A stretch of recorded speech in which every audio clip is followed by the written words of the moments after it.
নির্বাচন মানে শুধু ভোট নয়, দায়িত্ব বটে। আমরা সবাই চাই নির্বাচন হোক সুষ্ঠু, শান্তিপূর্ণ ও শৃঙ্খলাপূর্ণ। আপনি জানেন কি, এইবারের নির্বাচনে কোনো প্রকার পোস্টার ব্যবহার নিষিদ্ধ করা হয়েছে। অপচনশীল উপকরণ যেমন প্লাস্টিক, রেক্সিন জাতীয় কোনো ব্যানার বা ফেস্টুন ব্যবহার করা যাবে না।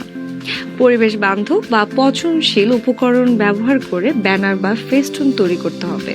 ইলেকট্রনিক ও ডিজিটাল মাধ্যম ব্যতীত নির্বাচনীয় প্রচারণায় ব্যবহৃত সব ব্যানার, লিফলেট ও হ্যান্ডবিল অবশ্যই সাদা কালো রঙের হতে হবে। এসব প্রচার সামগ্রীতে প্রার্থীর ছবির আকার 60x45 সেন্টিমিটারের বেশি রাখা যাবে না।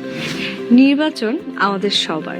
নিয়ম মেনে প্রচারণা করলেই নির্বাচন হবে সুন্দর, শান্তিপূর্ণ ও সম্মানের।